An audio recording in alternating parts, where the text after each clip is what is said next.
family. Welcome, welcome to the Joyful House. It is so good to have you here on this beautiful, sunshiny Sunday afternoon. If you will, join me for Once Upon a Storybook as we continue our Anne of Green Gables adventure with the third book, Anne of the Island. Today, we are going to be looking at, so excited, chapter 29, which is Diana's wedding, and chapter 30, Mrs. Skinner's romance. So if you will, sit back, relax, and let's enjoy Diana's wedding, chapter 29. After all, the only real roses are the pink ones, said Anne, as she tied white ribbon around Diana's bouquet in the westward-looking gable at Orchard Slope. They are the flowers of love and faith.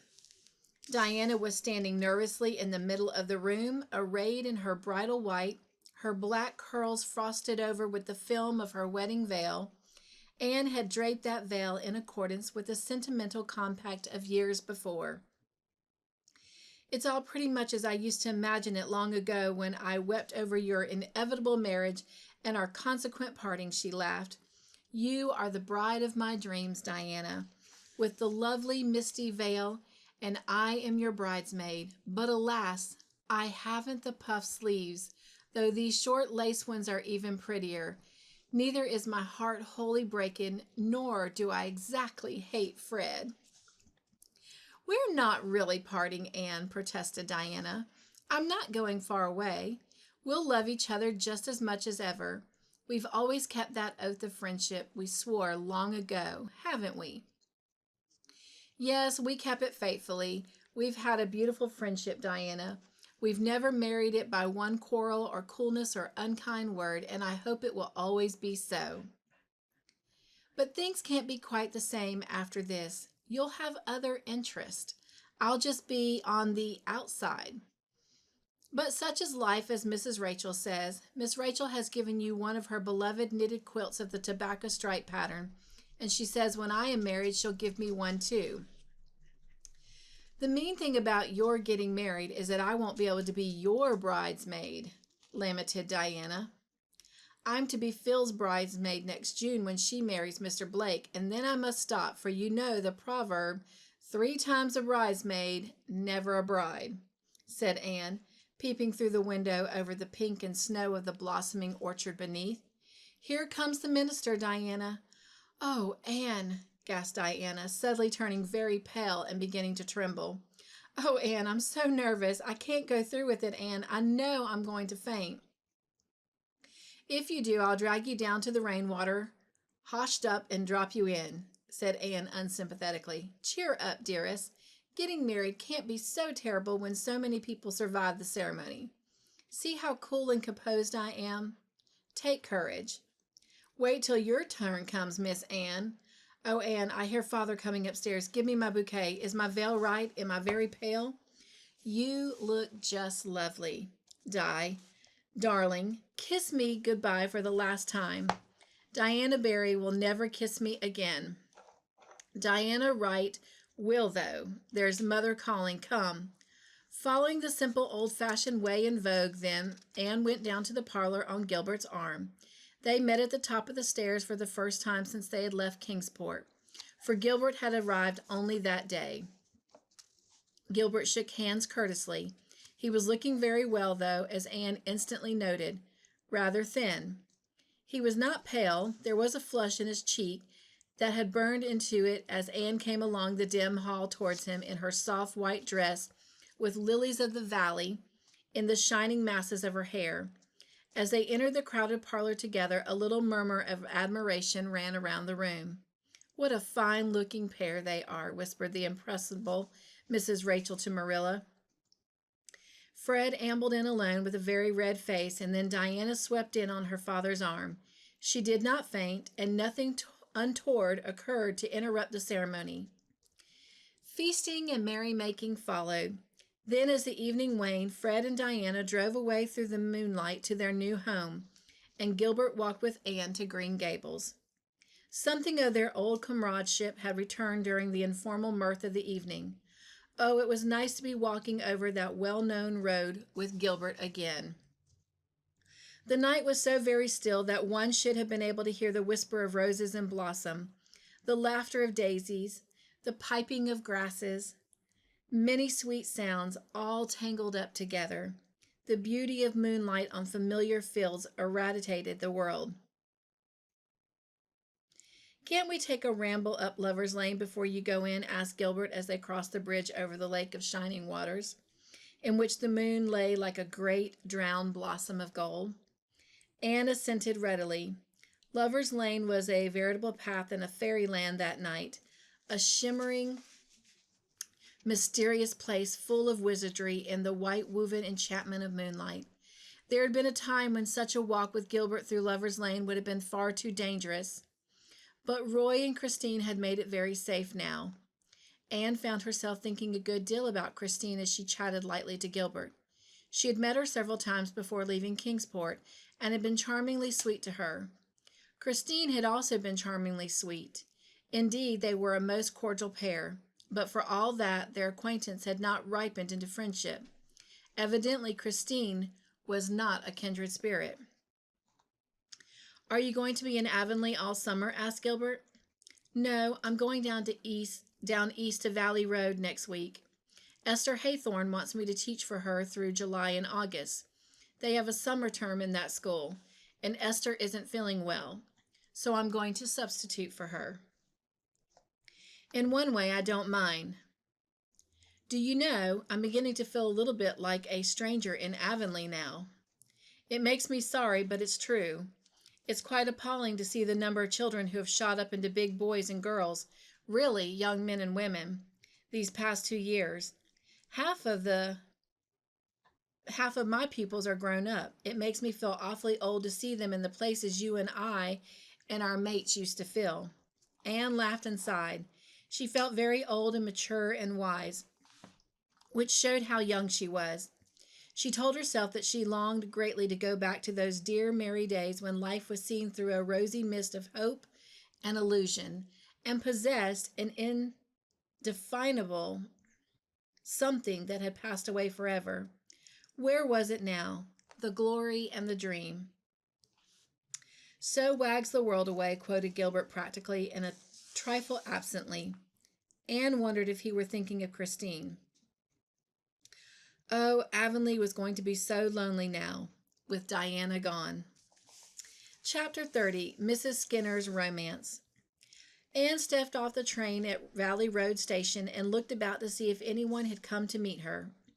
She was to board with a certain Miss Janet Sweet, but she saw no one who answered in the least to her preconception of that lady, as formed from Esther's letter. The only person in sight was an elderly woman sitting in a wagon with mail bags piled around her.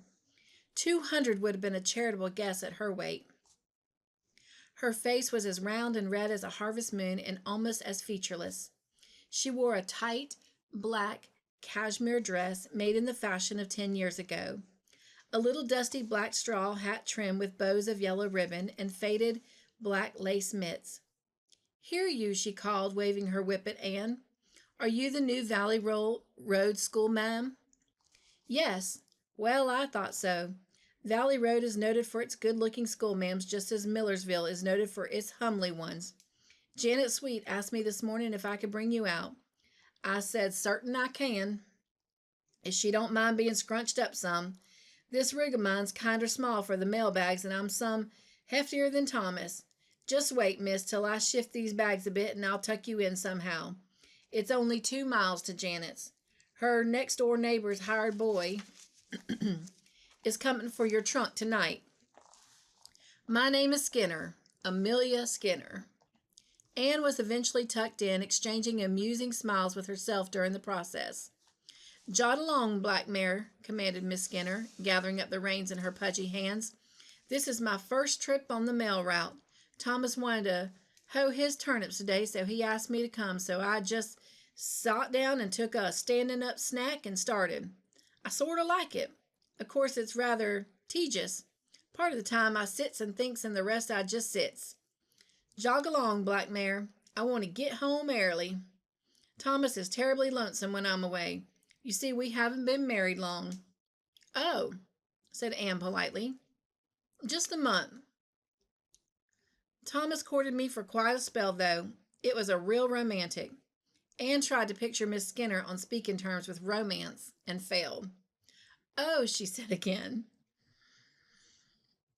"Yes, you see, there was another man after me." "Jog along, Black Mare. I've been a whiter so long folks have given up expecting me to marry again. But when my daughter, she's a schoolma'am like you, went out west to teach, I feel real lonesome and wasn't no wise sot against the idea. Been by Thomas began to come up, and so did the other feller. William Obadiah Seaman, his name was. For a long time I couldn't make up my mind which of them to take, and they kept coming and coming, and I kept worrying. You see, William Obadiah was rich. He had a fine place and carried considerable style. He was by far the best match. Jog along, Black Mare." "Well, why didn't you marry him?" asked Anne. "Well, you see, he didn't love me," answered Miss Skinner solemnly. Anne opened her eyes widely and looked at Miss Skinner, but there was not a glint of humor on that lady's face. Evidently, Miss Skinner saw nothing amusing in her own case. "He's been a widder man for 3 years, and his sister kept house for him. A widder man." Oh, so back here, you guys. Whew, trying to read her broken English. When she talked about herself, she said she'd been a widder so long folks had given up expecting her to marry again. So he'd been a widder man for 3 years. And his sister kept house for him. Then she got married, and he just wanted someone to look after his house. It was worth looking after, too, mind you that. It's a handsome house. Jog along, Black Mare. As for Thomas, he was poor, and if his house didn't leak in dry weather, it was about all that could be said for it, though it looks kind of picturesque. But you see, I loved Thomas, and I didn't care 1 red cent for William Obadiah.